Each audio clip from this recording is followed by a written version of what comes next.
If you spend a reasonable amount of time riding your bike, well, you're bound to get a flat. With some simple tools and basic knowledge, you can change the tube yourself and be back on the road in a matter of minutes. As soon as you realize you have a flat, focus on controlling the bike first. If you're in a group, signal to those around you and behind you that you're pulling off the road.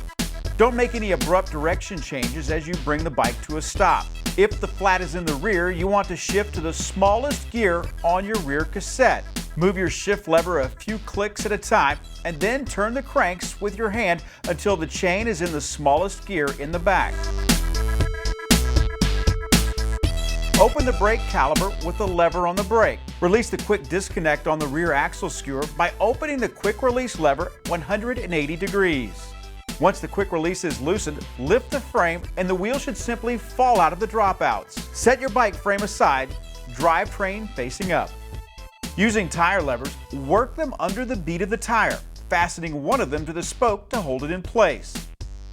Work the other tire lever along the edge of the tire bead until one side of the tire is off the rim.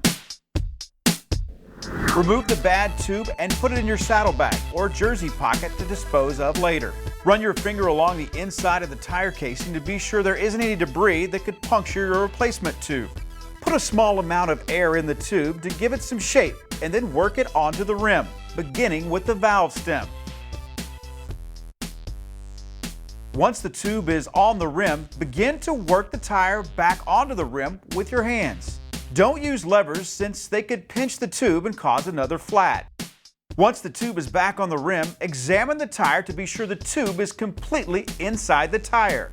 Secure the valve stem with the thumb screw and inflate the tire. Put the wheel in the frame so that the chain is laying on the smallest gear in the cassette.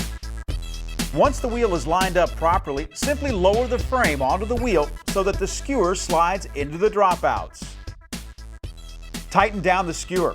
Secure the quick release lever with the lever facing backwards and close the brake caliper. Turn the crank with your hand to be sure that the wheel is on properly and the chain is in the right gear. You're back in business. If you used a CO2 inflator, once you get home, be sure to deflate the tire and re-inflate with the pump because CO2 will not hold pressure in a tire over time.